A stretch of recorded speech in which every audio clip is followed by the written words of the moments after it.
It is an incredibly powerful day today, a total solar eclipse with a new moon. A perfect time for us all to gather together in greatest good, in highest good. And so we begin our presentation now on the healing power of gems and crystals.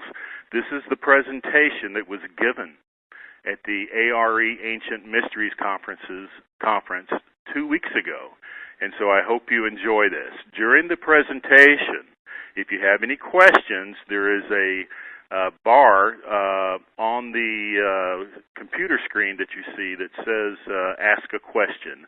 And we will check those intermittently during the conference today and try to answer most of your questions. In the event we don't have time, send your question by email, and I'll be more than happy to answer it. So Edgar Cayce is a remarkable man, a truly honorable man of great integrity. He was absolutely a man of humility, of kindness, and of great wisdom.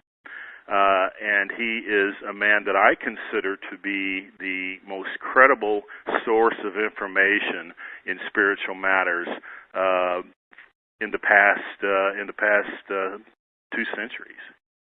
And so I'm going to read the quotation that Edgar Cayce has given regarding crystals and gemstones. And there are many in his readings, and I have studied the Edgar Cayce material many times over 30 years, and so this quotation is absolutely astonishing. We find that the crystal and gemstone has a helpful influence if carried or worn about the body, not as an omen, not merely as a good luck piece or good luck charm, but rather the source of those vibrations that are needed as helpful influences for the entity and are well to be kept about the body.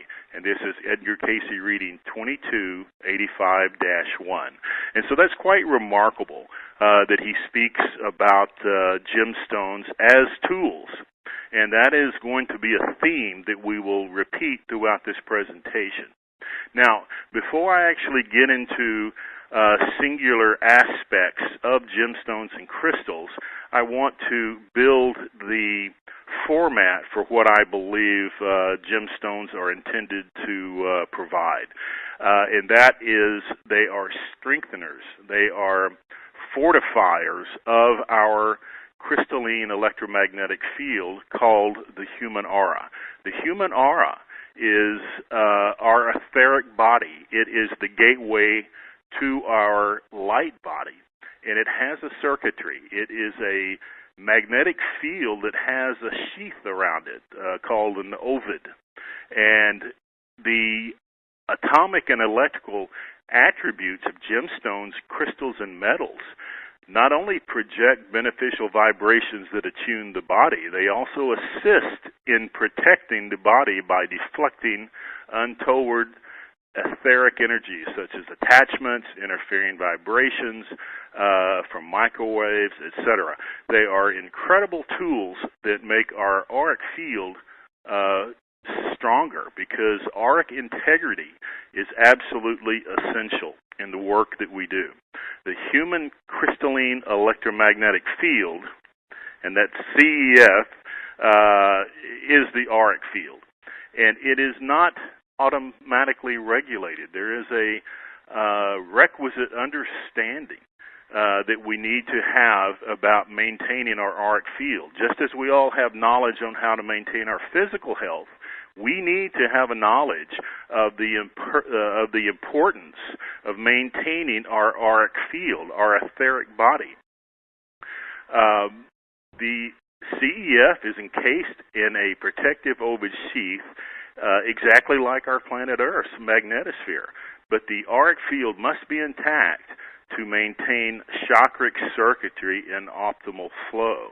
And there are certain factors that I'm going to briefly go through that can disrupt the auric field, create fissure cracks in the ovid, and result in energetic bleed.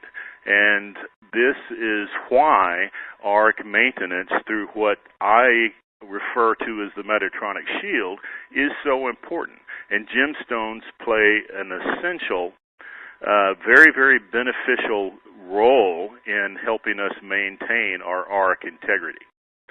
And so auric maintenance is a ongoing responsibility. The causes of auric fissuring include stress, conflict, negative thought forms that can be resulting from conflicts and stress that we deal with. And so it's very, very important to understand this. When we have emotional lows, when we become depressed, then we attract other such vibrations to ourselves. This is the law of attraction.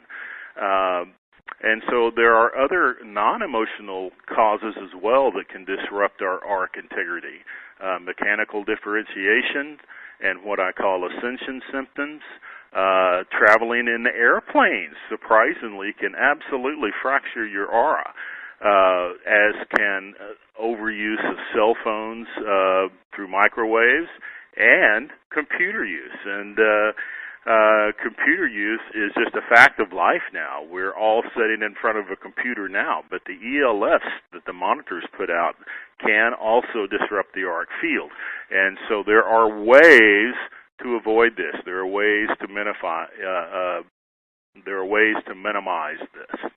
And so there are certain auric healing remedials and modalities that can be used to maintain your auric field integrity. And these include saging the auric field with white sage, visualizing encapsulation of white light or a golden light around your auric field. Prayer is always a very, very powerful way to establish intent.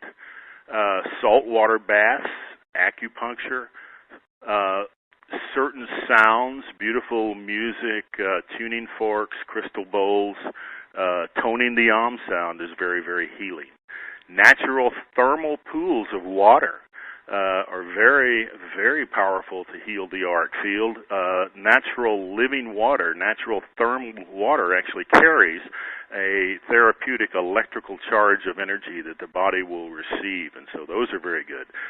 Flowing waters have the same attributes. 5-Vogel crystals are very, very powerful tools. I will talk more about those at the end of this presentation. And the focus today is the use of gemstones, noble metals, and minerals in what we refer to as the Metatronic shield.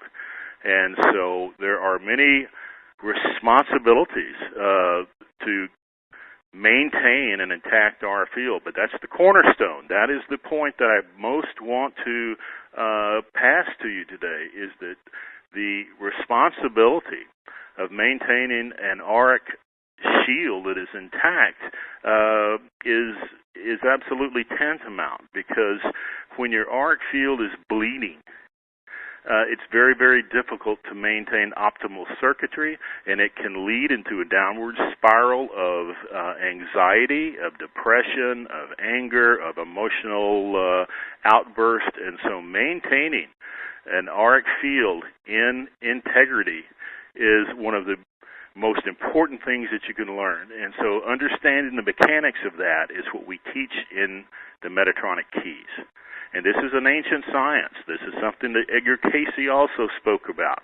And it is the use of gemstones and crystals and noble metals that Edgar Cayce spoke about as a very powerful means of maintaining the auric field. Charles Leadbetter books. Charles Leadbetter was a prolific author that lived in the early 1900s. He was part of the Theosophical Society, and he's written about 5 books on the aura, and those are excellent reads. You can find them on Amazon. Now, I've mentioned briefly before computer use. We all spend a lot of time in the ELF of computer monitors. These can and they do affect the aura, and minerals can minimize or deflect the electromagnetic field projections of the computer. And iron nickel meteorite or pyrite, just a small sample of those, and these are not expensive. You can find them on eBay, but if you can get about a 1 pound chunk of pyrite or a small iron nickel meteorite and place that near the field of your monitor, at the base of your monitor, along with a small piece of malachite, these will, according to the information that we have received from Metatron, help deflect, help neutralize the energy coming from the monitor. So that's something that you can keep in mind. One thing that I want to add to this is do not use quartz for this purpose. Quartz is an amplifier, and it will have the opposite effect. So malachite and iron nickel meteorite or pyrite are the best ways to deflect the energies coming from your monitor. And so this is just a brief overview in this slide. Energy maintenance. The human aura is not auto-regulated. It requires careful maintenance, particularly now that we are in 2013, year one of the new Earth. The maintenance of the auric field is very, very important. One of the most effective ways to immediately fortify your auric shield is with conductive metals, noble metals, crystals, minerals, and gemstones. Now, I just want to briefly show this slide and give an example of mechanical differential that can occur and create auric fissuring. For example, when you go to a place like Mount Shasta or Sedona, Arizona, you are in an energy that is much more intense, much more powerful than a normal place where you may live. And because the energy in power nodes, in mega power nodes, portals, and vortexes is generally much higher than the normal place, when you visit a mega power node, the mechanical differential will absolutely require equalization. And what does that mean? That means if you look at this slide, that on the inside you have, and these are arbitrary numbers, an ovid, an auric field with a number of, say, 20 hertz. And you go to a place like Sedona that is a much stronger field of, say, 100 hertz. And again, these are arbitrary numbers. The idea being that the energy outside of your auric field is about 5 times stronger than what is inside. And so what will happen is an implosion. Cracks will occur in the auric field in order to equalize the energy. And this same phenomena also occurs under large amounts of stress, depression, anger, and air travel. And so you need to be aware of this. Very often people go to power nodes, and after 3 or 4 days they start feeling tired, like they need to get out of that energy. And that is almost always because of auric disruption. And so it is very important to be aware that this mechanical differentiation is a fact in maintaining your auric field. Just as equalization occurs in heat, energy, and pressure, the same basic process occurs in the human aura. Another example of this is when divers go down way, way deep, and the pressure becomes so much greater that they have a limited time they can stay under there. This is the same sort of idea with auric mechanical differentiation, except that the process is a much slower one and takes more time. Now, this occurs in air travel because most airplanes fly above the level of the stratosphere. We live in the Schumann resonance. The Schumann resonance is 7.83 hertz, and so it occurs from the surface of the Earth to about 30,000 feet. We can exist in that energy, generally speaking, very, very easily, and it regulates the organs. It regulates our kidney, liver, and glands. And when we get outside of that field, particularly up in the stratosphere, and most airplanes fly at 38,000 feet above sea level, you're outside of the Schumann resonance. And so that alone, along with the pressurized air in the cabins of airplanes, can disrupt your auric field. And so there are certain things that you can do to minimize that. And another aspect that I'm going to mention about auric maintenance is facing challenges. Our lives are always setups to a certain degree. No one lives a challengeless life. We face obstacles. That is part of reality in duality. And so anytime you have extreme emotions, anytime you get upset, anytime you face challenges with family, with friends, conflicts, worries, then that can also affect your auric field and cause auric bleeding. Another very, very important point that I want to mention is dealing with depression. As we get older, as spouses pass, as marriages end and children leave home, as we retire from our careers and face a new lifestyle, that can be difficult as well. It can be a transition that leads to confusion, what we do with our time. It can lead to loneliness, anxiety, and all of those can lead to depression. Depression has the same effect on the auric field as anger.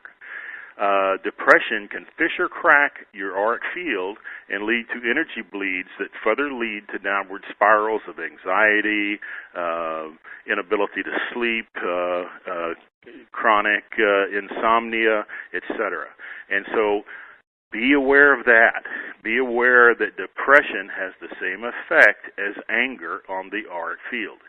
Now, certain gemstones can provide uplifting vibrations as well as fortifying geometries that can assist in overcoming depression, in stopping the downward spiral, which, if left unabated, can lead to chronic scenarios. Now, the best gemstones for this are tetrahedral silicates. Tetrahedral silicates are amazing gemstones. I'll talk more about those later in the presentation.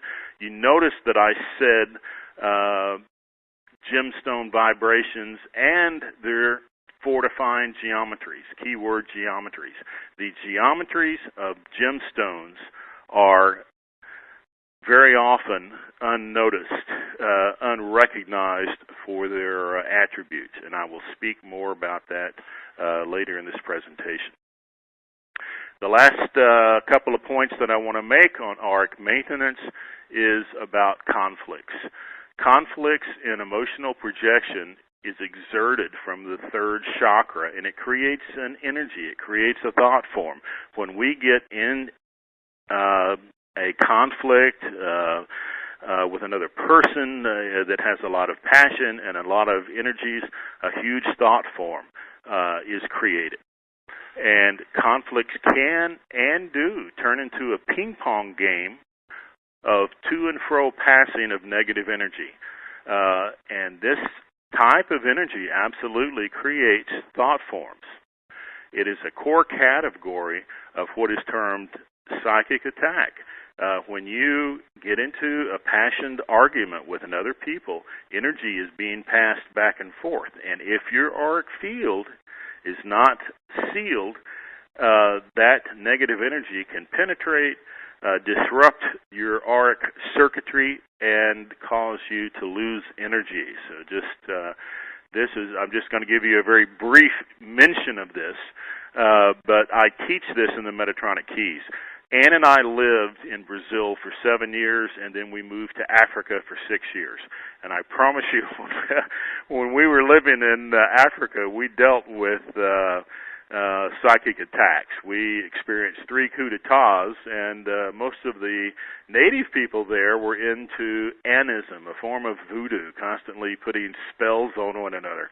And there is an energy behind that. And so we learned through the School of Hard Knocks how to deal with psychic attacks, how to deal with negativity, and there is a science to it. And so I teach that in the Metatronic Keys. I just simply want to mention to you some of the key points of maintaining an auric field. that is absolutely intact.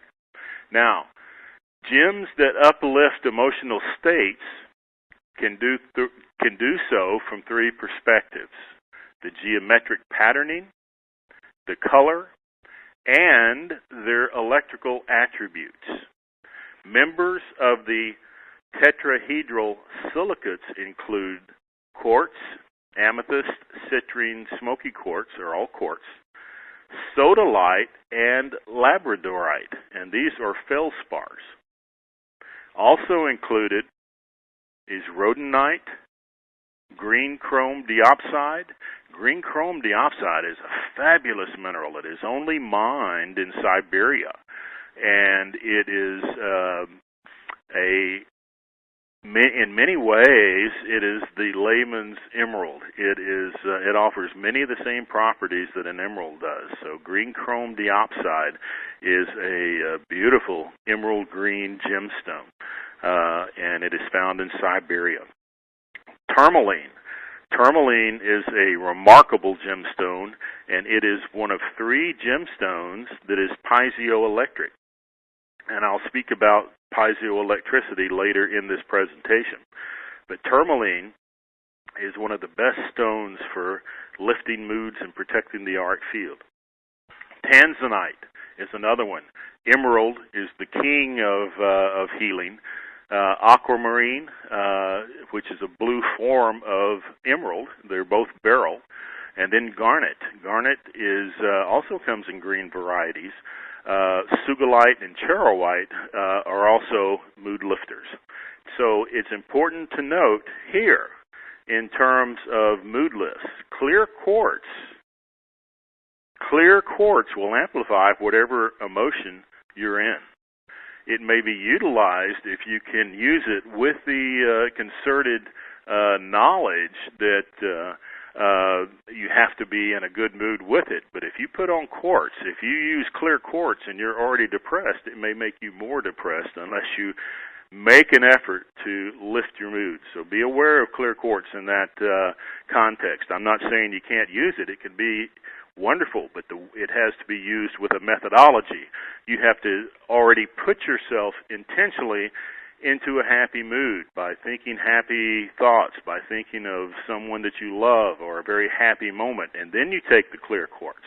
But if you're feeling bummed out, woe is me, and then you hold the clear quartz and you're not changing that thought pattern, that in itself will also be amplified and you might become more depressed. So be aware of that aspect of clear quartz. It can be used, but it has to be used properly. All gems are crystals, and therefore they can and should be programmed in the way that you want to use them. That's very important. Now, very briefly, the Mercana is what we refer to as the crystalline light body, and it is not achievable if the auric field is not in an intact ovid. And so, regardless of what you refer to as your light body, Metatron calls it the Mercana. Some people refer to the Merkaba. It doesn't matter in the point that I'm making. The light body really can't be achieved unless your auric field is maintained in proper circuitry. And that is an essential aspect. It is the cornerstone of what we're talking about today. Maintain your auric field. When your auric field is intact and it has the right circuitry, and you're not bleeding energy, it makes for optimal balance, vitality, and health in body, mind, and soul. Gems, minerals, and metals are one of the most potent ways to strengthen, fortify the auric field. Refractive gemstones, which we're going to talk about in a moment, operate in light, and they can enhance the chakric fields. But none of this works if you are in a state where you're constantly bleeding energy. And that is the most important thing, is just to be aware that you have to consciously monitor your auric field. Now, we are suggesting that gemstones and minerals and metals can help you fortify your auric field. Gems are pulsing generators that emit a complex crystal-electrical field that optimally integrates, synergetically integrates with the human aura.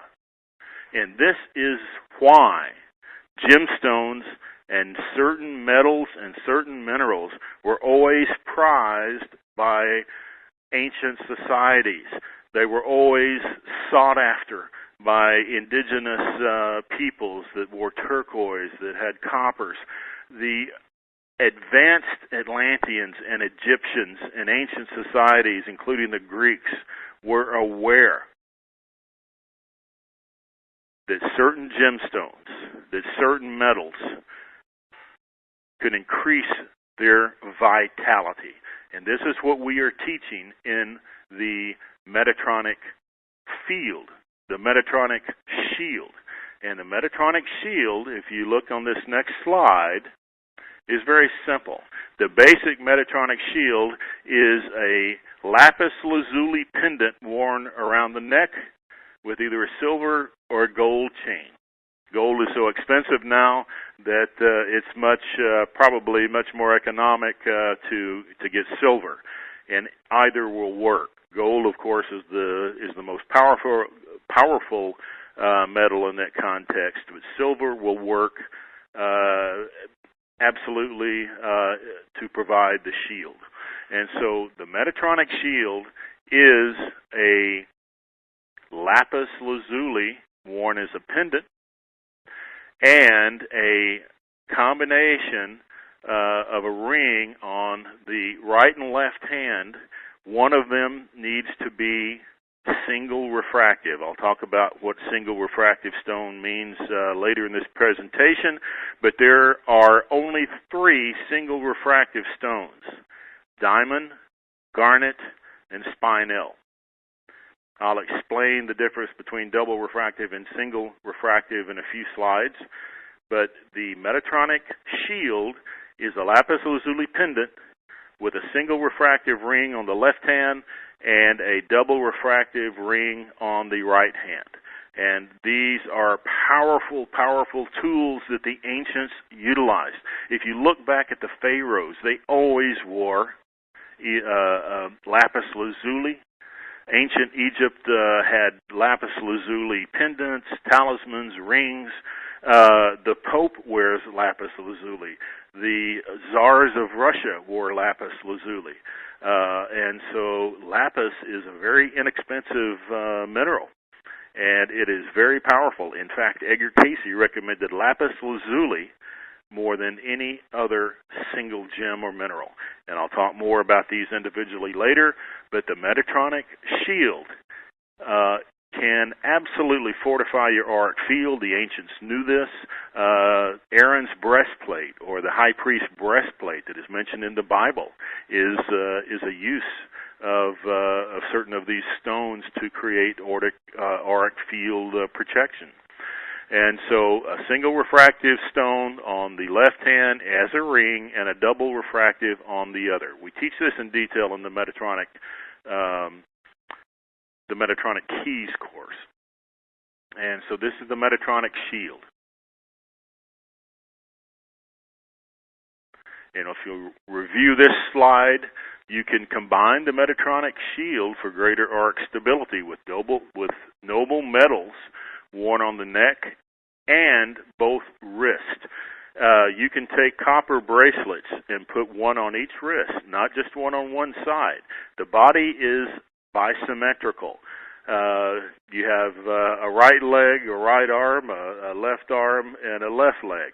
If you put a copper, silver, or gold, or brass bracelet on the right hand, do the same thing on the left hand.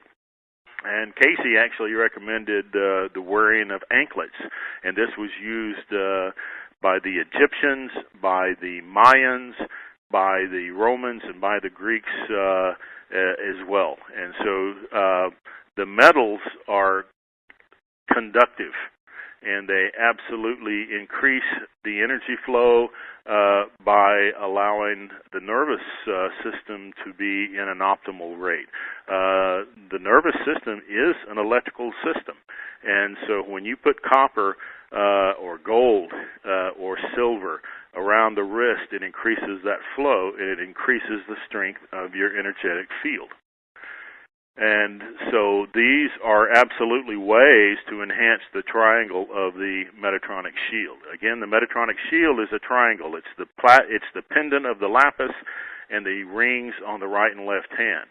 You carry that down further, and you can use anklets, you can use bracelets, and those absolutely help fortify the arc field. And as I mentioned, Aaron's breastplate of the high priest, which is mentioned in the book of Exodus in the Bible, was worn by the high priest to help not only enhance the energy of the auric field, but by opening gateways for them to receive spiritual wisdom. It opened the pineal gland. They were able to meditate more deeply and to communicate with their higher selves, with the angelics. And so certain gemstones absolutely align the chakras and help open the pineal gland, the third eye. And so these are just representations of the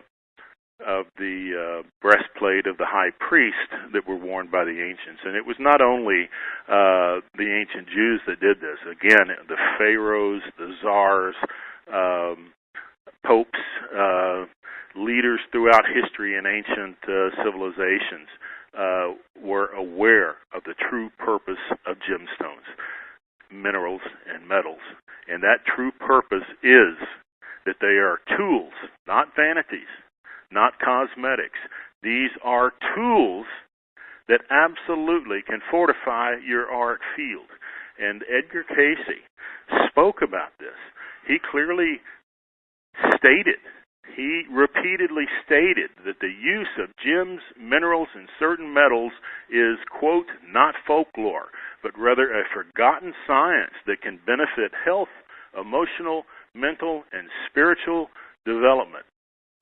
Again, his quotation, do not take this as superstition or as a good luck charm, but if the entity will wear about itself a metal, in this case, he's recommending carbon steel.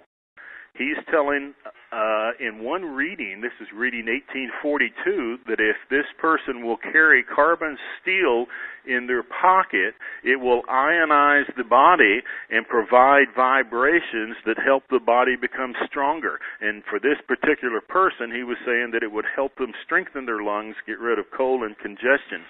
But it is the conductivity, the ionization of that carbon steel that was recommended for this person.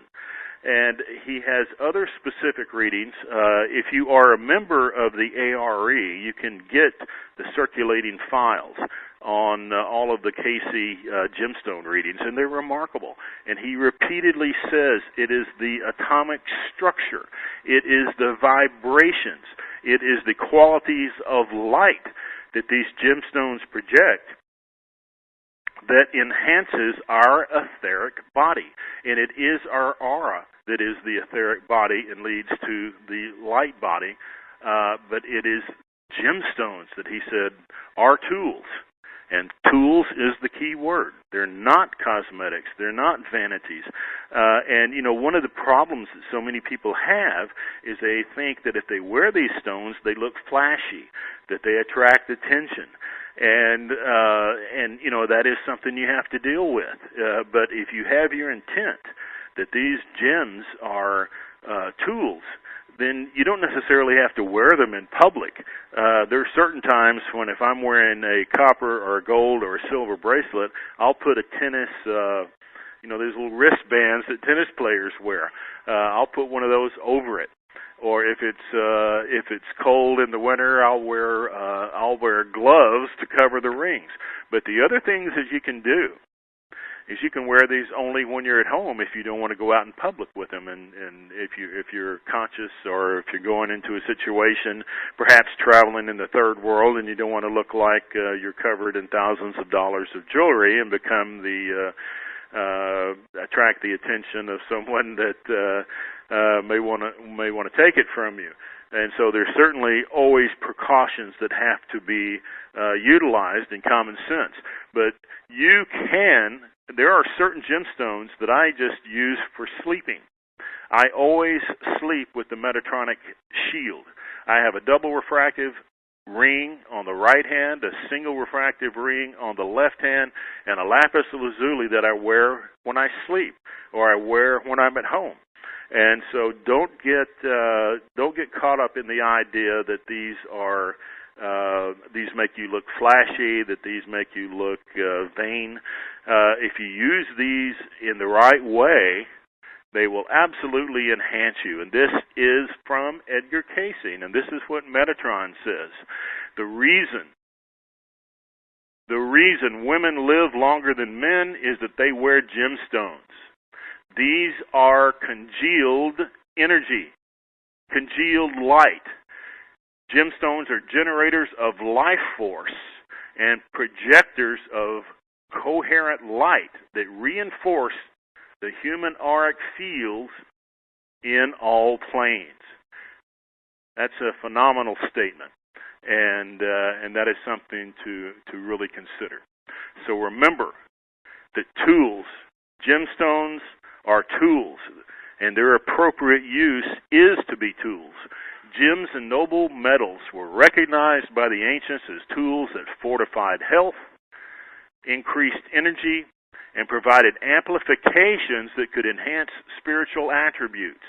They're tools, and they are not the achievement itself. Simply by wearing an emerald, for example, or simply by wearing an amethyst, for example, you're not suddenly going to become enlightened, but they will absolutely give you vibrations that allow you a greater consciousness, that allow you the opportunity of greater health and greater consciousness when you use them appropriately. They're not cosmetic embellishments. Cayce highly clarified this, and he continually recommended gems, noble metals, and mineral use in an appropriate way. The gems are light generators. They're frequency projectors. They are balancers. They can be of tremendous assistance. They are lights on the path, but they're not meant to be used as vanities. And so another thing that I want to mention very briefly is single refractive and double refractive gemstones only occur in translucent and transparent gemstones. I'm going to talk in just a minute or two about what single refractive and double refractive is, and this is a unique Metatronic teaching. I don't think any of the gem books that are out now, and if I may insert at this point, I am finishing what I consider to be one of the most important works that I've done, and I'll have a complete book on gemstones available in a few months. And I'm actually in communication with the ARE about publishing it through them, but I will talk about this in greater detail. I do talk about it in the Metatronic Keys. But the light classifications of single refractive and double refractive can only occur if the gemstone is translucent or transparent. So it will not work in an opaque gemstone. Opaque means light doesn't pass through it. And opaque, of course, is like turquoise. Lapis lazuli is opaque, but it does not provide the light refraction in the Metatronic shield. It provides a mineral field, a mineral electromagnetic projection. And so for a stone to have either a single refractive or a double refractive attribute, it must be translucent at the very least, and better is transparent. Other factors are weight, hardness, and density. Now, when you're buying a gemstone, the Mohs hardness scale is an important thing to look at, and I doubt if many gem dealers will talk about this. But it is the Mohs scale that determines how dense or how hard a stone is.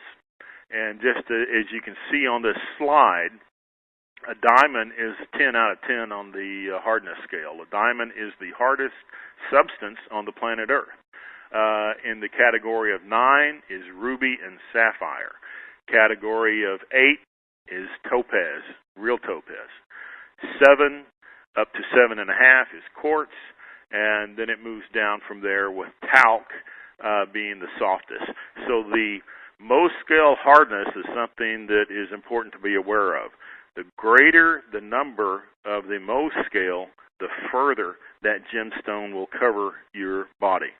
So for single refractive gems, you really, as a rule of thumb, need 1 carat for every 50 to 60 pounds of body weight. But the minimum size for a single refractive gemstone, diamond, is 2 carats.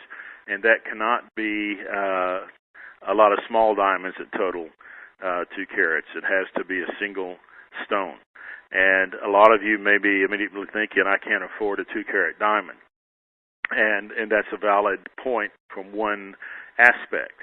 However, I can absolutely assure you that the other single refractive stones, garnet and spinel, will provide pretty much the same function. There's no other stone like the diamond. The diamond is definitely the king of gems. And you can, if you get away from retail, you can find affordable diamonds. And that's a different course. I won't go into much detail on that in the time that we have today, but I promise you I can show you how you can buy a 2-carat diamond that you can afford. And a big key to that is realizing that gemstones have a consciousness. The mineral kingdom is alive, is conscious, as are all crystal structures, and you can draw them to you. But the size of the single refractive stone, if it's diamond, must be 2 carats, and if it is the garnet, it needs to be 3 carats as a rule.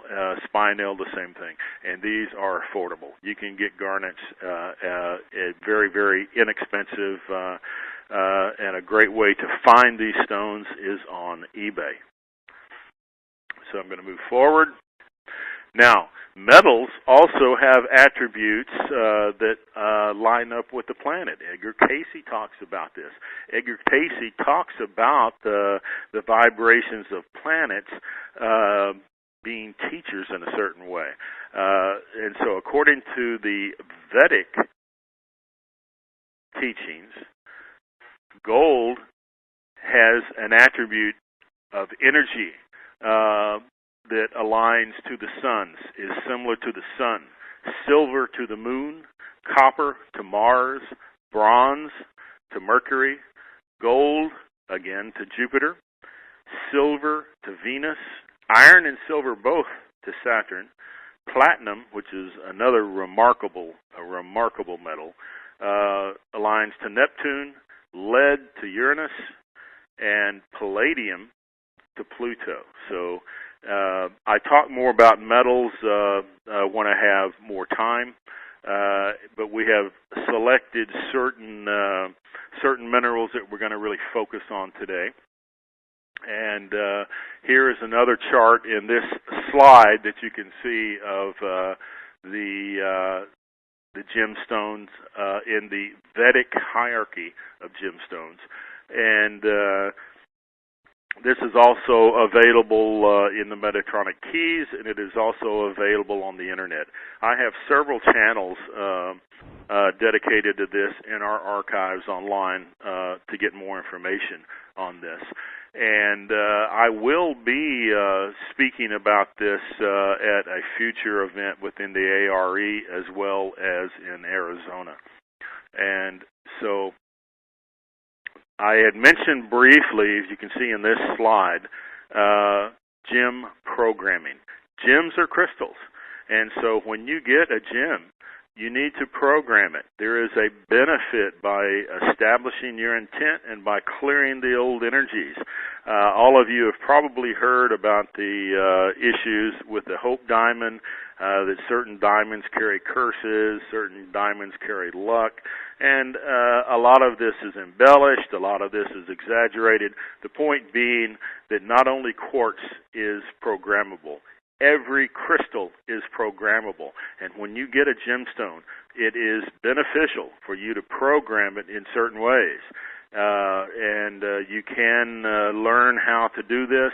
An excellent way of programming a gemstone is simply to hold it in your hand, establish intent with it, acknowledge it as a living entity, because I assure you all crystalline structures have a consciousness.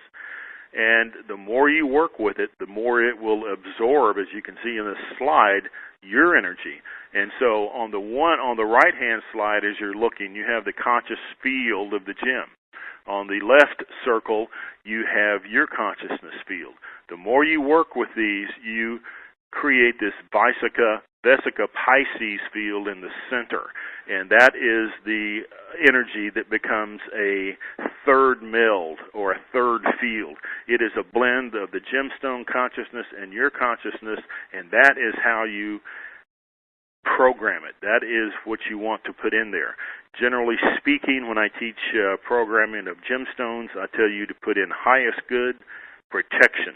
Highest good protection. And by protection, I mean that you do not want the gemstone to absorb any untoward or negative energies. And so if you see on this slide, we have the 5 platonic solids. And these occur in the 7 forms of crystals that gemstones take. And I'll show you some examples of that in just a minute.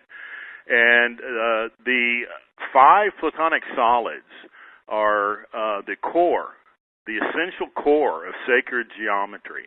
And they are more than geometric forms. They are sacred codes. They are what we refer to in the Metatronic teachings as the core codes. And they are, in order, the tetrahedron, representing divine will, the hexahedron or cube, representing divine creativity, the octahedron, as above, so below, representing divine unity, and the dodecahedron, representing divine compassion, and the icosahedron, divine wisdom.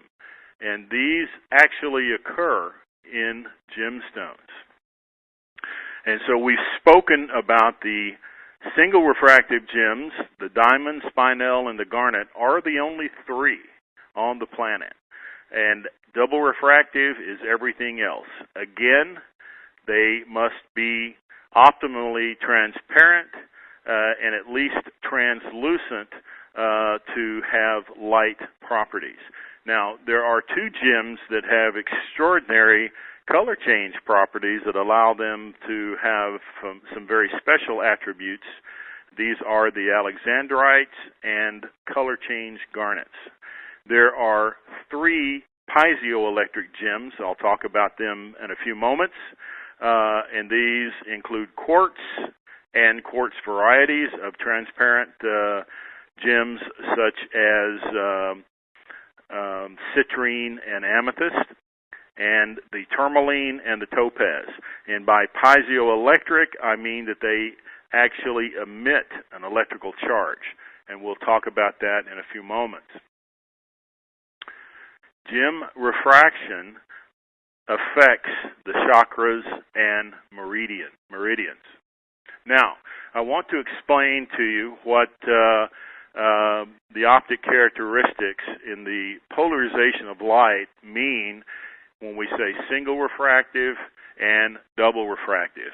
In single refractive gems, the light enters as a non-polarized beam, and it travels through in a straight line, and it reflects or refracts light at 90-degree angles, and that is a very important angle for clarity. And so the single refractive gems almost always work in the cubic crystal system. In double refractive gems, the light is split into perpendicular polarized beams.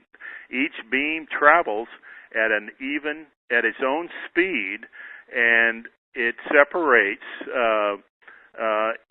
into negative and positive beams, and that is significant too.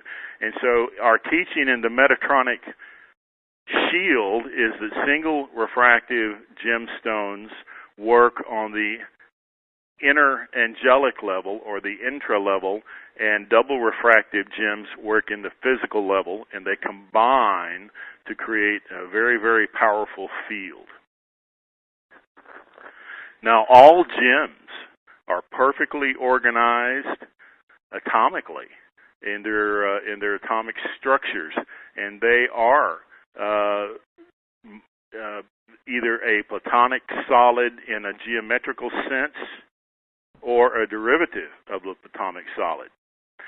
Their molecules are geometric. They emit electromagnetic fields, crystalline electromagnetic fields.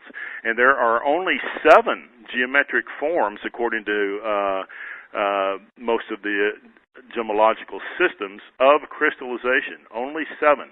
And all of the ones that are transparent or translucent refract and disperse light. They emit light. And these, particularly in the single refractive stones and certain of the double refractives, create coherent light, just as bifocal crystals do. They all have distinct properties. They all have an organized conscious awareness.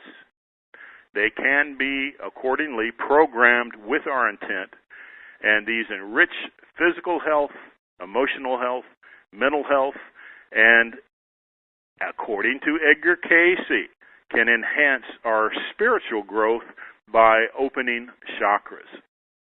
They are living vibrational energy. According to the Cayce readings, each gemstone has a unique spirit, and that can be interpreted as what we've just said, as a consciousness.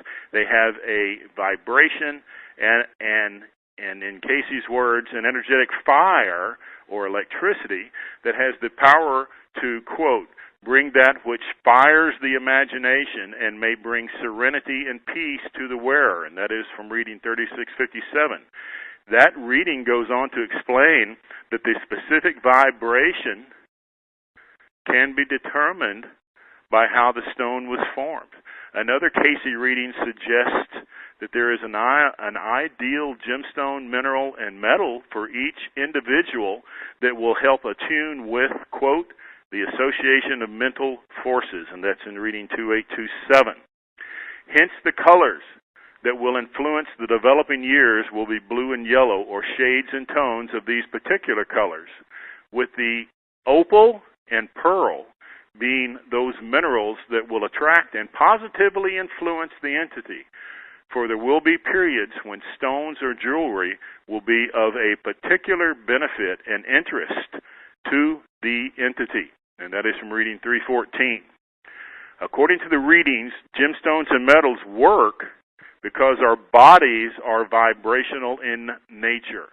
Quote, each element, each stone, each variation of stone has its own atomic movement, held together by the units of energy that in the universe are concentrated in that particular activity. Now, I interpret that to mean that we are also atomic beings. Our physical structure is made up of atoms, is made up of molecules.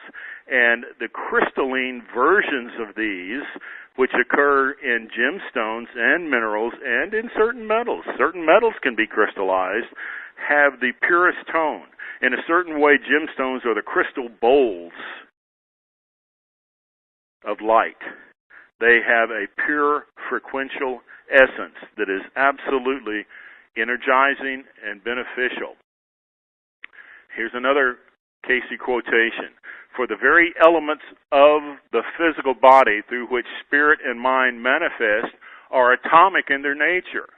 Hence, so are the elements of this gemstone as indicated, that partakes of most of the elements that are to man of great influence or power because of their representations in the body. Metals such as gold and silver could be worn on the body for the strengthening. These can be additionally absorbed more deeply by the body in using a device such as the radial appliance or amplifying the strengthening influences of gold and the stabilizing influence of silver. Gold, therefore, being energy of strength, a vibration of strength, and silver one of serenity and stabilization. Casey also, in various readings, stated that other metals are beneficial. These include platinum, gold, palladium, carbon steel.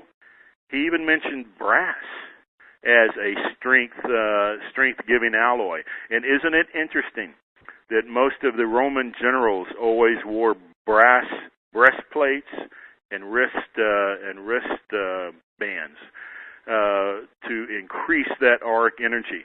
And also copper was recommended. Copper is actually included in most of the alloys. And so these metals absolutely add an energy to the auric field as well. Now, where gemstones are formed also has an influence because crystals are recorders.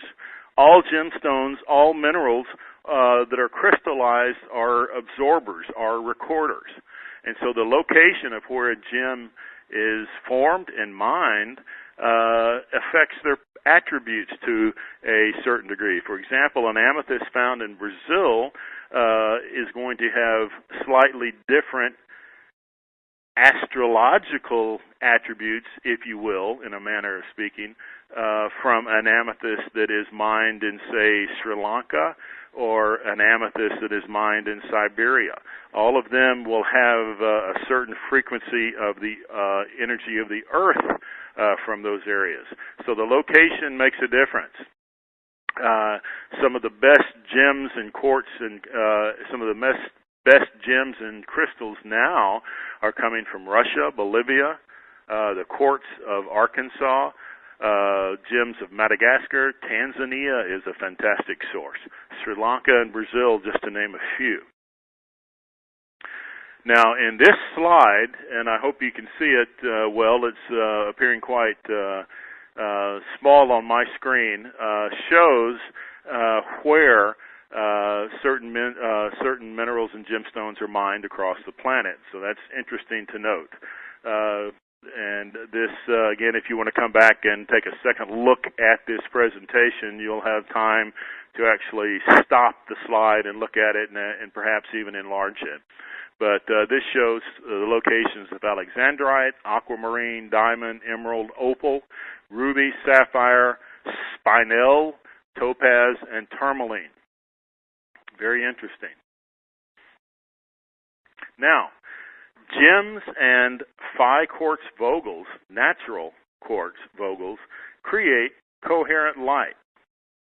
Now, coherent light is a very, very interesting phenomenon, and it is what opens the pineal gland. Sunlight is incoherent. It is not coherent. Coherency is described as all of the light waves being of the same frequency, of the same bandwidth. You can see the harmonic pattern in the one on the bottom left. And so coherency is a key not only to opening our chakras, but to entering into our theta mental state. Now, diamonds. If you look at this slide, you're seeing a diamond, and diamond is crystallized carbon. This is a diamond, and this slide is from NASA. Twinkling in the sky is a diamond star of 10 billion trillion carats. and it has been discovered through NASA telescopes. This cosmic diamond is a chunk of crystallized carbon 4,000 kilometers across, some 50 light years away from the Earth in the constellation Centaurus. It is the compressed heart of an old star that was once bright like our sun. And the way that this white dwarf was identified is that it rings like a gigantic gong. It projects constant pulsations. And by measuring those pulsations, NASA was able to study the hidden interior of the white dwarf and to be able to determine that it was crystallized carbon, that it was a diamond. The point that I want to make here is that diamonds, like all gemstones, pulse an energy. It has a sound attribute, an inaudible sound attribute to the human ear, and a light pulse. But the point is, they are generators of frequencies. Can you imagine a 10 billion trillion carat diamond? Unbelievable. Absolutely too large to be a pendant or a ring, but an incredible energy. The molecular crystallization of diamonds is unique. Diamonds put the brakes on light like no other known substance. Diamonds are absolutely crammed with electrons. No other substance has electrons more densely packed. And so diamonds, and listen to this, can both slow down and speed up light. Diamonds can slow down light, which normally travels at 186 miles per second, to almost one-third of that, to 80,000 miles per second. Diamonds slow down light. Remember, Metatron said that if you wear a diamond, the reason that women live longer than men is that they wear diamond. They can slow down time. Isn't that compelling? Isn't that quite interesting? And so diamonds are absolutely unique, and they come in a variety of colors, shapes, and there are ways to get diamonds at far less than the retail. Diamonds are the king of gems. They are highest on the density scale, or the Mohs scale, and they have more electrons than any other substance on Earth. They slow the speed of light and can be extremely beneficial to the wearer. They pulse energy. Diamonds amplify the effects of other gemstones when put in jewelry. And so when you have an emerald or a ruby and it's surrounded by diamonds, the attributes of that ruby or emerald will be amplified as well. A diamond, according to Edgar Cayce, must be at least 2 carats. And this is solitary weight. It's not the total gem weight of smaller ones. Diamonds increase life force, enhance the ability of mental manifestation, and of willpower through auric development of the mental field. Now, gems have been controlled since ancient times. Their prices have been manipulated. They've been sources of monetary standards. And so diamonds are highly controlled and therefore highly expensive. Currently, most diamond consortiums are Dutch in the De Beers group, and most colored gems are also controlled by Dutch consortiums of Hans Stern and Amsterdam Sauer. There are, of course, other ones. And so the Belgium and the Israeli groups have also, throughout history, controlled and recognized the value of diamonds, even the massive Russian deposits. However, there are ways to obtain diamonds and other gems at very affordable prices. It takes a little effort and a little knowledge of what you're doing. The diamonds never historically go down in value, especially when purchased at the right price. However, The purpose for getting a diamond or any gemstone is really not as an investment, but rather to recognize the abilities, the tools, the energy that they provide. Again, Edgar Cayce stressed that these are genuine tools, and that is why the ancients recognized them and collected them. That is why they were considered the standards of value, just like gold. And so diamonds and precious gemstones and semi-precious gemstones are really tools. And so today, as we begin to close this presentation, I'm going to talk about lapis lazuli, garnet, quartz varieties, emerald, tourmaline, and topaz. Lapis lazuli is the stone that Edgar Cayce recommended more than any other stone in his readings. And it is a very powerful stone. And it's also very inexpensive. Lapis has always been associated with the leaders and religious leaders, political leaders, powerful people in Egypt, Tibet, Greece, Rome, and other ancient societies. And according to Cayce, it helps resolve life issues. It brings physical healing to the body and is indicated in many readings as opening the third eye, as enhancing the ability for movement forward in spiritual development. And it has always been prized, and so its attributes are it opens the third eye, enhances psychic perception, and the ability to receive higher dimensional wisdom. It provides auric stability and protection. It is perhaps the most important of all gems, with the exception of the diamond. It is certainly the most important of all opaque minerals. It's very affordable, and you want your lapis lazuli to show those gold specks. It is a conglomerate. A molecule of lapis lazuli is a perfect octahedron. As above, so below. Remember, I told you that all of these crystallized into derivatives or exact replicas of the Platonic solids. And so the octahedron is the molecular form of a lapis lazuli, and I believe that that has a lot to do with its energy projection. Now, it also contains pyrite. Pyrite is a gold-appearing metal. There's lots of it in Peru. Certain areas in Mexico and in Africa have pyrite. Pyrite, if you've ever seen it, crystallizes into perfect cubes. It's a very, very powerful metal, very, very beneficial metal. And so when you buy lapis lazuli, look for those gold specks. You want those gold specks of pyrite to be in there because that provides a certain amount of the attributes. This is what Cayce said in reading 1981. As to stones, have near to the self and wear upon the body about the neck the lapis lazuli, this preferably with crystal, and I believe that that crystal is to be used as gemstones on the hands.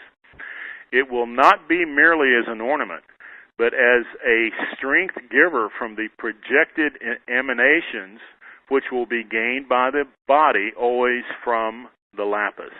For the stone is itself an emanation of vibrations of the elements that give vitality, virility, strength, and that confidence or assurance in the self. And here's reading 707.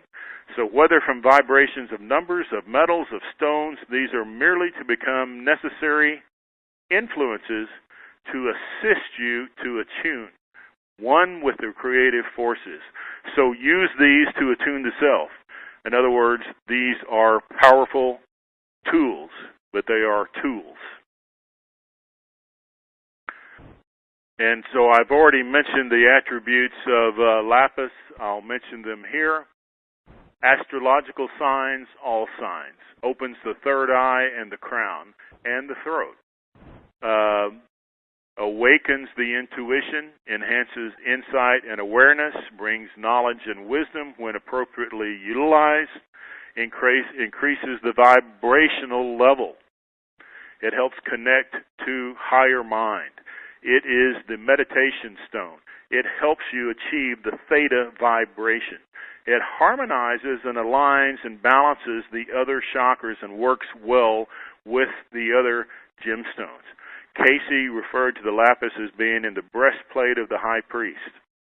Lapis is located in Chile, in the Andes Mountains, in Pakistan, Himalayas, Indian Himalayas, and in Afghanistan. Those are the major two places where lapis is located. There are, of course, other places. It's located in one location in Canada, 3 locations in the United States. It is also located in Siberia near Lake Baikal, and in parts of Italy. Now, Casey referred to 3 forms of lapis. Lapis lazuli, the blue one that we refer to, he called also lazurite. But he also referred to malachite, or what we believe to be malachite, is lapis ligurius. Malachite is also a very beneficial mineral. And he referred to lapis linguis as azurite. So he had lapis lazuli, lapis ligurius, and lapis linguis. And these are lapis lazuli, malachite, and azurite. And so either lapis lazuli or azurite can be the pendant for the Metatronic shield.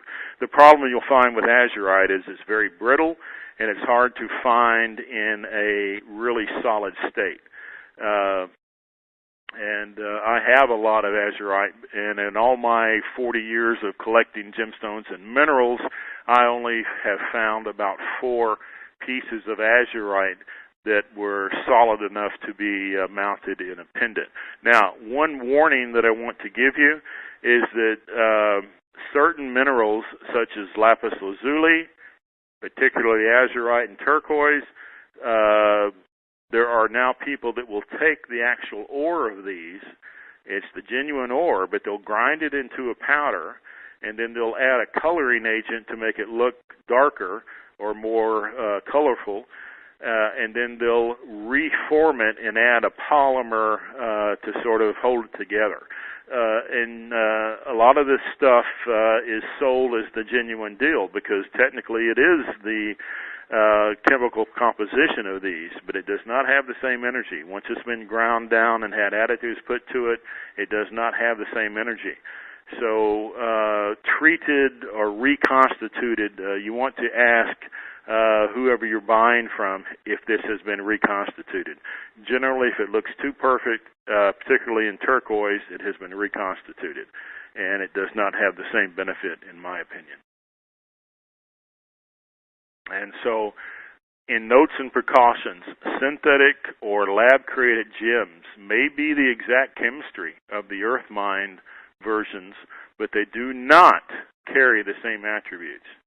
Reconstituted minerals likewise do not carry the same vibratory energies, particularly when they've had additives put with them. Turquoise, lapis, malachite, and azurites are commonly reconstituted.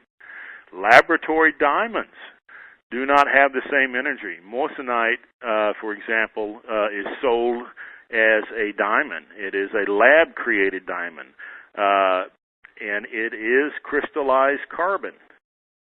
So if you ask them, is this a real diamond, the salesperson can say yes from a chemical standpoint.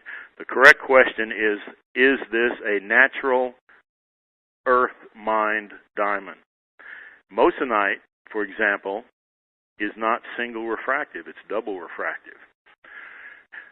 Double and triplet gemstones, such as opals and alexandrite, are gems that are cut into thin slices with a layer of glass on the top and bottom, and they don't have the same energy.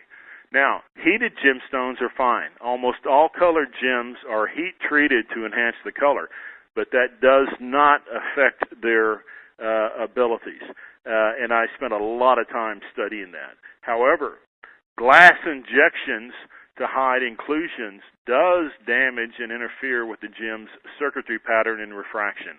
A lot of rubies on the market and a lot of diamonds on the market now have glass injected to hide the inclusions. And that glass, which is not a crystallized substance, creates basically walls between the energy pattern. It's better to have an included diamond than one that looks clear but has glass fillings all through it. You basically cut up the continuity to it. So you do not want glass injections in any gemstone. The markup on gems at most major retail jewelry stores and high-end shops is enormous, particularly if you consider what it comes from right out of the lapidaries. Years ago when I was in Brazil, I was buying cut emeralds for $45 a carat, carrying them to the States, and they were being valued, and these were not high-end. These were translucent emeralds, and they were all being valued at $1,200 a carat. And so the markup on gemstones for the retail, most of the appraisals are designed to help the jewelry stores, and so you really want to be careful when you buy gemstones. There are some great ways to buy genuine gemstones by bypassing the retail. One of these is eBay, but you have to know what you're doing. You have to buy a stone that is guaranteed, and then you have to have either access to a jewelry store with a certified gemologist who will verify it for you, or if you're willing to make the effort, you can buy a refractometer for about $700, and if you're buying a lot of gemstone, it's a good investment, and that will absolutely tell you what the gemstone is.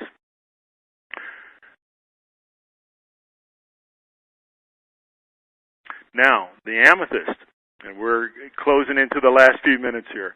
Amethyst is an extremely powerful stone which vibrates to the frequency of the purple ray.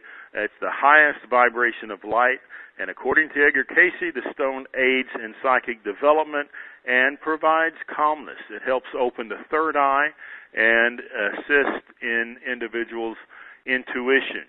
It helps with dreaming. It helps against insomnia and with headaches. It opens the psychic centers. And so amethyst is a stone that Cayce recommended, and it is one of the other stones that is always worn by the Pope and were worn by the pharaohs. It's a very, very powerful stone. Emerald. Emerald is a form of beryl, and it is the healing stone. The positive personal attributes associated with the emerald are numerous. They include the development, the enhancement of compassion, of healing ability, and the healing and protection of the wearer. They assist in health and longevity, heals, opens, and aligns the heart. It helps enhance a generosity, a loving nature, harmony and balance, self-control, and humility. And the ancients considered it as helpful to eliminate certain diseases. It has also been recommended as helping negate certain negative attributes or aspects such as jealousy, recklessness, stinginess, cruelty, and dishonesty. So emerald is a remarkable stone. There are a lot of synthetic emeralds out there. The best emeralds currently come out of Muzo, Colombia, and like a diamond, an emerald should be at least 2 carats. It's almost impossible to find an emerald that does not have some inclusions in it. They absolutely have what they call the jardine, or in Spanish, the garden.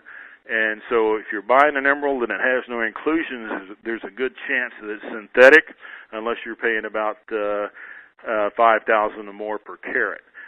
Inclusions don't hurt the emerald. You want it to have a few, and because that's a sign that it is not synthetic.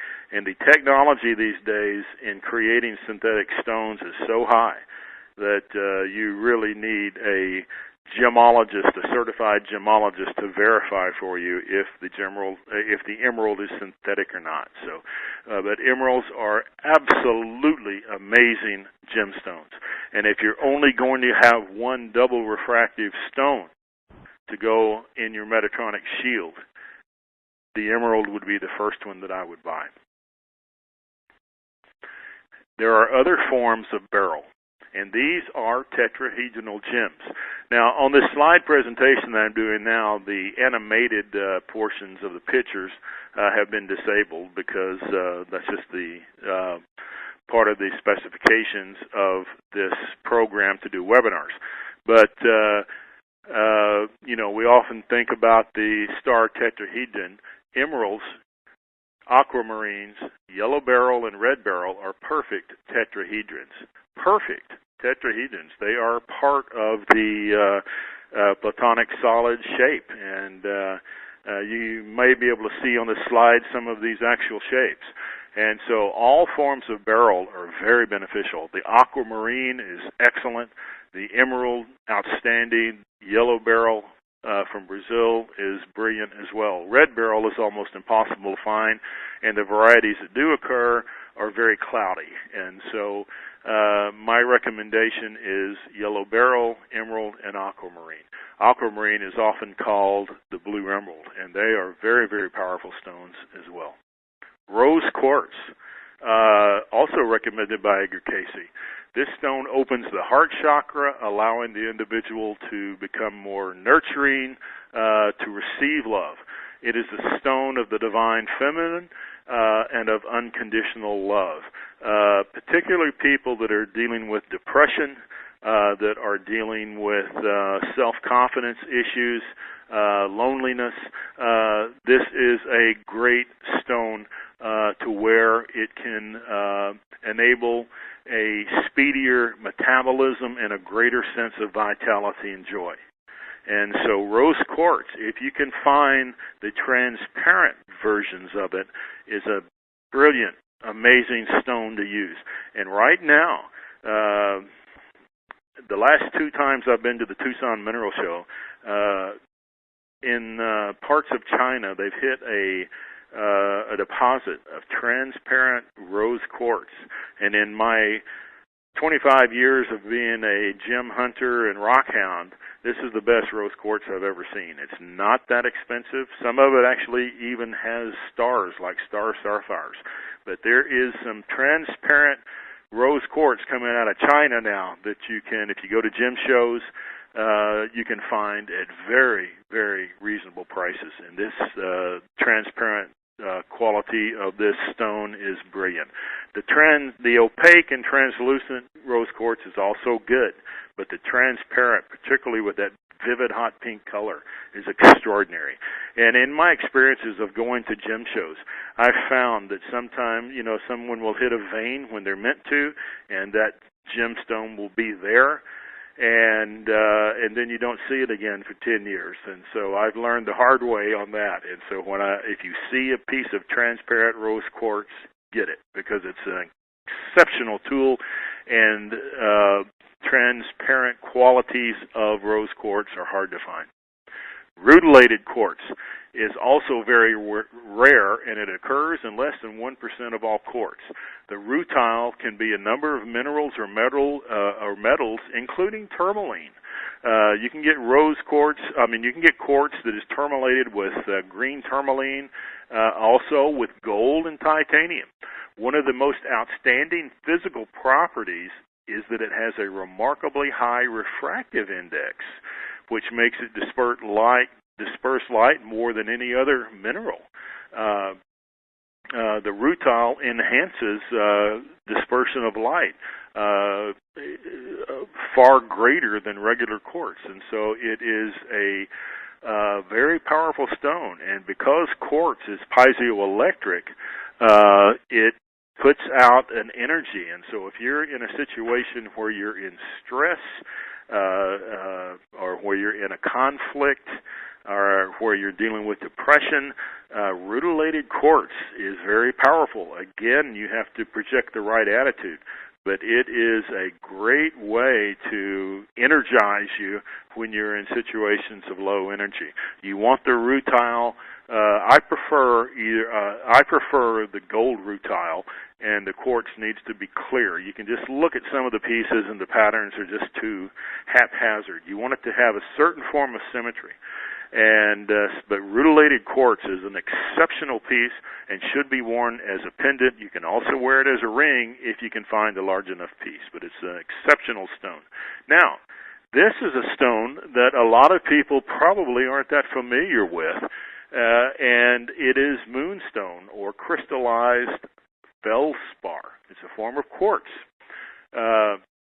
And Casey advised that the moonstone could be used alongside the opal to bring strength and mental clarity, and also serenity and calmness. It helps put the emotions on a even keel.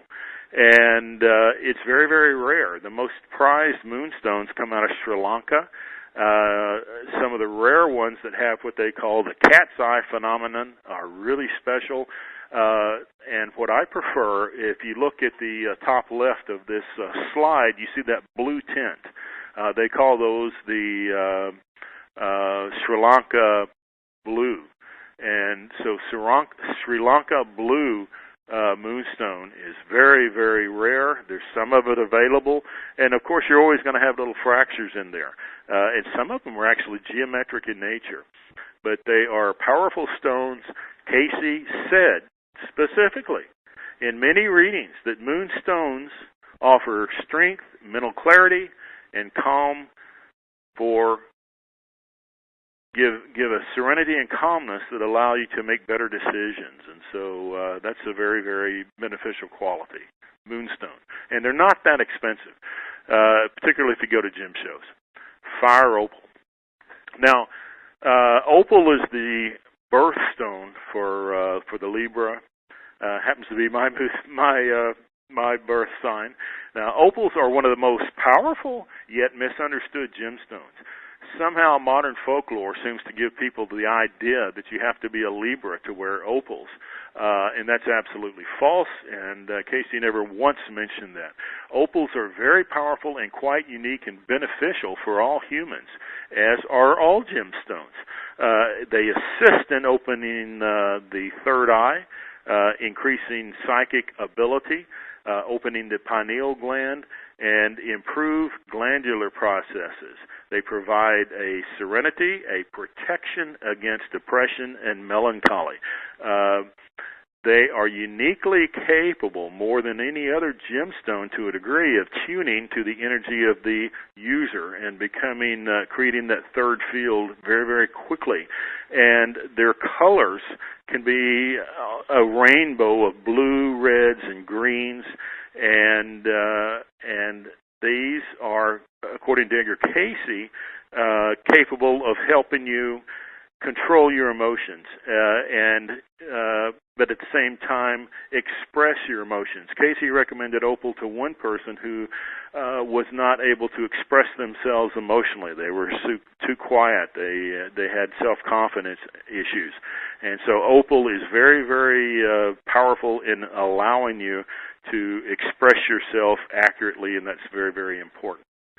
You want to avoid triplicate and duplicate opals. You do not want that glass casing on front of them. They must be open on the bottom and top. The best opals come out of Australia and Brazil.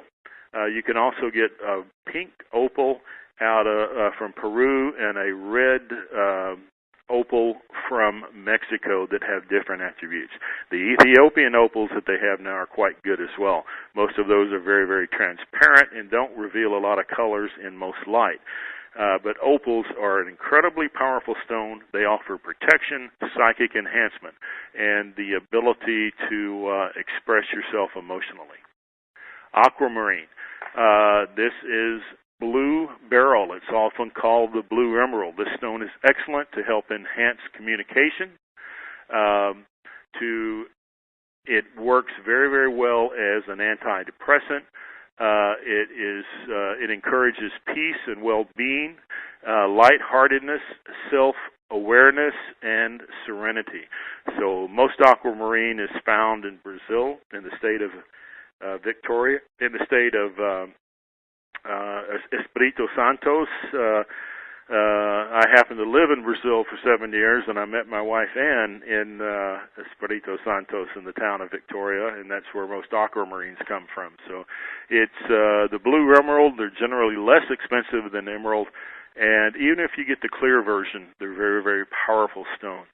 And so aquamarine is a excellent stone for stability, for communication, and for a sense of well-being. Now, quartz. Quartz is piezoelectric. It works as a transmitter and a receiver. And most people, and when I show this slide on quartz, I'm talking about clusters of quartz. And quartz can be very, very powerful in a lot of ways. They are natural amplifiers.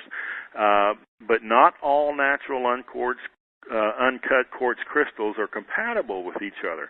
You have to be careful when you're buying quartz crystals that you don't buy too many, and that the ones that you do buy match. I've walked into crystal stores sometime that I almost had to turn around and walk out because it felt like there were 15 radios on all on a different station playing a different tune, and they didn't harmonize. And so when you work with quartz, you have to learn how to communicate with it. You have to be able to understand that whatever emotion you're in, they're going to amplify it to a great degree. And so you make sure that you harmonize with the quartz and don't get too much of it. Don't get pieces that don't harmonize. And you must take time to work with, to clear and program a crystal. And in doing that, these can be absolutely amazing tools. This is a global map of where quartz is found across the planet. The largest single strata of quartz occurs in my home state of Arkansas. The greatest quantity of quartz occurs in the states of Minas Gerais and Bahia, Brazil, where I spent 7 years. And a lot of quartz is now coming out of Madagascar in eastern Africa. Most other locations are not really producing commercial qualities of quartz. The best quartz in the world is found in Brazil and Arkansas. Garnet is a single refractive stone. It can be used in place of the diamond for the Metatronic shield. They are very affordable. I promise you, by the use of a garnet, you could get a garnet and a double refractive stone and a lapis for under $500 and have the Metatronic shield in place. Now, green garnets are much more rare. They are more expensive, but the rhodolite and spessartite red garnets are very affordable. They are single refractive stones, and you can get a 3-4 carat garnet at a very affordable price, and they are excellent stones. They are stimulating and strength-giving. The slides that you're seeing now are the 7 crystal systems, and I spoke about the platonic solids. Every gemstone, every crystal on the planet falls into one of these 7 characteristics. And if you look at these pictures on the upper left, you're seeing a natural uncut diamond and ruby. And look at the shape. Their natural crystal form is an octahedron. That is how they occur in nature, and isn't that absolutely amazing? Diamonds sometimes also occur as dodecahedrons. So does garnet. And the book that I am writing on gemstones will talk about the geometric attributes of all of these gemstones. I hope to have that out by the end of the year. Metals do occur in crystalline form. These pictures you see a very, very rare form of crystallized silver. And crystal occurs as a hexoctahedron. In other words, it has both a cube and an octahedral aspect. Very, very rare. But the molecular structure of silver is a cubic form, but they can occur as a hexoctahedron or as an octahedron. And this is rare crystallized silver in this picture. Gold can occur as an octahedron or a dodecahedron. these are examples of crystalline gold. I have a piece of crystalline gold that I got in Alaska a few years ago. Gold very often occurs inside quartz, and when it does, it crystallizes, and it crystallizes into an octahedron. It's very fragile, but it is extremely powerful when it's in the crystalline form. Platinum, most of which occurs in Russia and South Africa, is a very, very beneficial metal to wear. Right now, it's about the same price as gold. Traditionally, it was about 30% higher. But platinum is a very, very beneficial metal, uplifting, joyful, self-confidence, strength. And Casey mentioned platinum as well.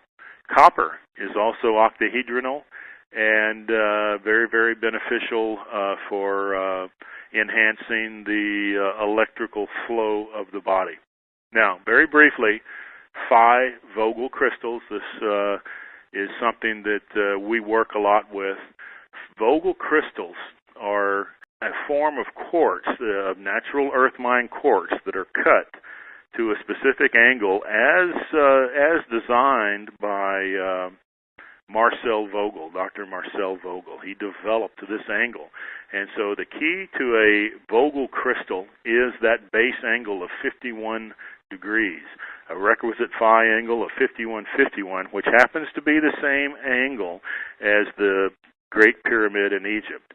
And these are basically Atlantean thought amplifiers, law of one amplifiers. They create a coherent energy and are remarkable tools. And they absolutely fascinated me the first time I saw one. And I use Vogelfly crystals to get into the theta state. Optical grade quartz is very, very rare. And I also use them to create thought forms. Ann and I meditate with Vogelfly crystals daily, and they amplify thought. They take you into theta creation mode and are extraordinary tools. We program our Vogels to be used only for the positive, but they are tools that amplify thought forms. Casey talked about faceted crystals in Atlantis used by the law of one for very, very high purposes of communicating with the infinite. And so Vogel crystals in various facets can be used for out-of-body travel and for thought manifestation and for opening the pineal gland. So I've taken about 2 hours today, and I hope all of you have enjoyed this presentation. This is something that I prefer to do live, but it is a 2 to 3 hour presentation with questions, and so I hope that you've enjoyed this. I will be presenting this in a greater format in Arizona. I appreciate your time. I will, if any of you are still with us and have just a few more, we have a little bit more time. If you'd like to ask a question, I'll take a few questions, and there's a slot where you can ask them. We'll only have time for about 4 or 5 questions, and so I'll take questions now. And so there's one from Elaine Fiddick, and she's asking, how big does the moonstone have to be? And that's an excellent question. Laney, I would say that moonstones, like most mineral-type gems, you want to measure in grams and not carats.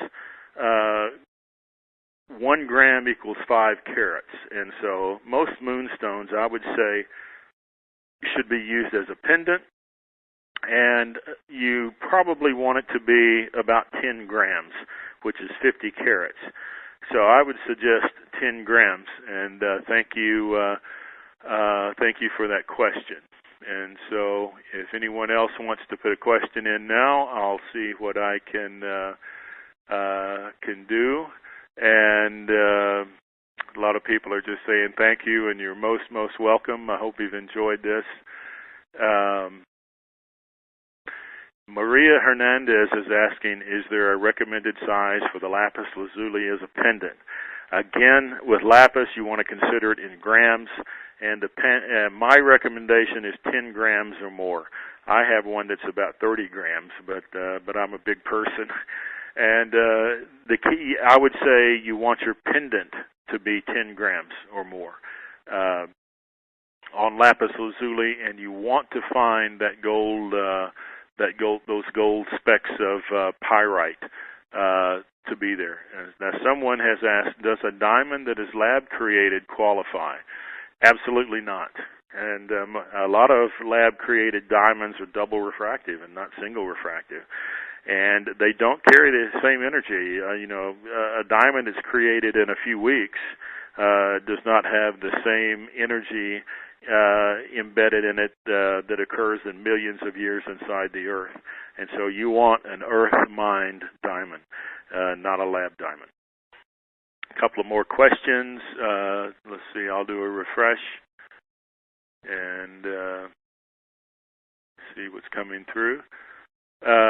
Someone is asking a question, which hand do I wear the single refractive?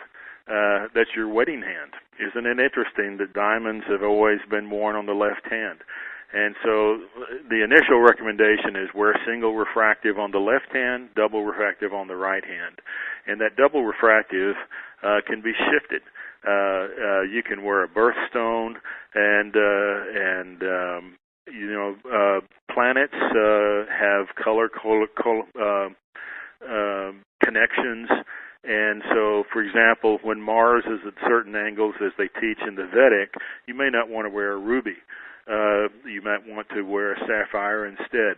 And so the real ideal situation is to have a variety of double refractive stones that you can wear on the right hand according to what you need. And you can wear more than one ring on the hand, And so these can be shifted. Okay. Yes, Nancy is saying that a young girl found a 3.85 carat yellow diamond at Crater of Diamonds in Arkansas. What effect does this coloration have? I found a 1.3 carat yellow diamond in Arkansas about 5 years ago. And so the coloration has an attribute, but it is the light, it is the effect of the diamond that meets the standards of the Metatronic shield. So